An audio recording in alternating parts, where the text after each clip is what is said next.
근데 이것까지도 회생이나 파산을 한다고 해서 탕감시켜주면 어때요? 법이 너무 이거는 피해자를 고려하지 않은 거잖아요. 평생 짊어지고 가야 되는 채무가 맞겠죠.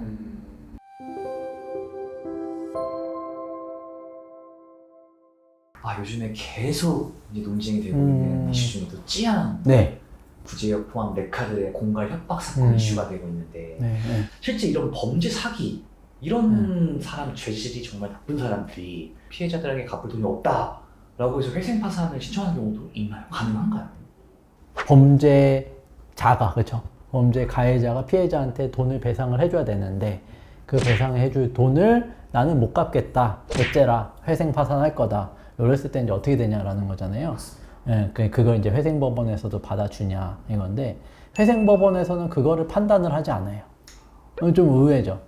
그러니까 돈을 훔쳤어요. 5천만 원 훔쳐가지고 5천만 원 이제 갚아야 돼요, 이분한테. 근데 나 이제 그거 돈 다 써버리고 없고 나 그냥 회생할 거야, 아니 뭐 파산할 거야, 뭐 그냥 배째, 나는 못 줘. 회생법원에서 이제 받아주냐, 이거 이슈인데, 이 돈이 어떤 성질을 갖고 있고 이거에 대해서는 원칙적으로는 회생법원에서 판단은 안 해요. 다만 이제 법에는 제한 사항이 있어요. 그래서 이 회생을 하더라도 결과적으로 말씀드리면 이 돈은 이제 탕감이 안 되고 그냥 계속 살아 있게 된다. 이제 이렇게 설명을 드릴 수가 있을 것 같아요. 그러면 회생하는 이유가 회생을 하는 이유가 이제 그 범죄로 인한 뭐 손해배상 요거를 제외하고 뭐 금융권 뭐 카드라든지 대출금이라든지 이런 것들은 이제 탕감은 되고 사라질 테니까 그거에서 실익을 찾을 수는 있겠죠. 그러면 이제 그 범죄자의 지위에서 피해자한테 배상해줘야 되는 돈을, 그게 이제 주목적이라고 한다면 회생의 의미가 퇴색될 수는 있겠죠. 파산도 그렇고. 요게 이제 쉽게 말하면 회생 파산 절차에서 말하는 비면책 채권이라는 건데, 회생을 하는 이유도 그렇고 파산을 하는 이유도 그렇고 뭐예요? 궁극적인 목표가 탕감. 탕감이라고 우리가 쉽게 그냥 설명하는데, 이 돈을 갚아야 되는 책임, 의무가 없어지는 거란 말이에요. 근데 비면책이라는 거는 책임 의무를 없애지 않고 계속적으로 그 책임 의무를 살아있게 하겠다라는 거죠. 대표적으로 법에 규정이 되어 있는 게 고의에 의한 불법행위 채권, 아니면 뭐 고의 또는 뭐 중과실에 의한 뭐 생명이나 뭐 신체 침해, 요거 뭐 이제 예를 많이 들잖아요. 그러니까 이런 거예요. 예시로 드신 범죄자가 구제 역시 뭐 구제역 뭐 이런 경우 뭐 돈을 훔쳤어요. 아니면 뭐 공갈로 협박해서 뭐 이렇게 뜯어냈어요. 그러면은 다시 돌려줘야 되는, 배상해야 되는 돈이란 말이에요. 근데 이거는 범죄로 인한 거니까 고의에 의한 불법행위가 맞겠죠. 근데 이것까지도 회생이나 파산을 한다고 해서 탕감시켜주면 어때요? 법이 너무 이거는 피해자를 고려하지 않은 거잖아요.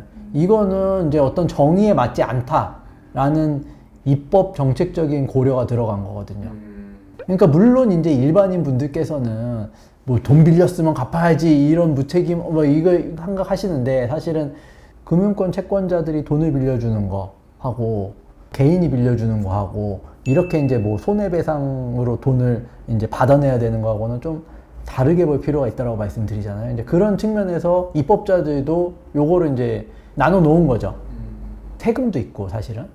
그다음에 비면책 채권으로 임금, 퇴직금, 뭐 근로자들에 대한 거, 양육비 채권 뭐 이런 거 있어요.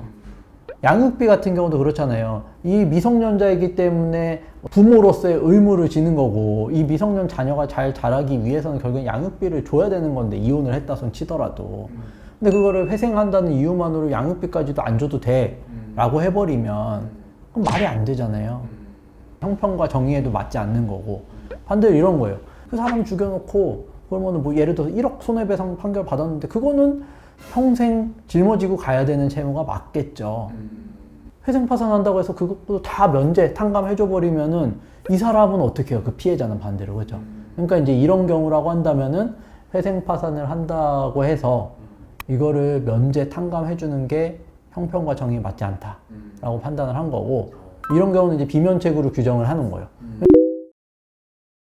그러니까 이제 다시 돌아와서 쯔양의 경우도 보면은 구제역이 쯔양을 협박해서 돈 받았어요. 만약에 이제 쯔양이 이거 다시 내놔라, 손해배상 청구하면은 이제 불법행위 채권으로 구제역이 배상 책임이 있을 건데 구제역이 뭐 추후 회생이나 파산을 한다 하더라도 이거는 아무 영향이 없다.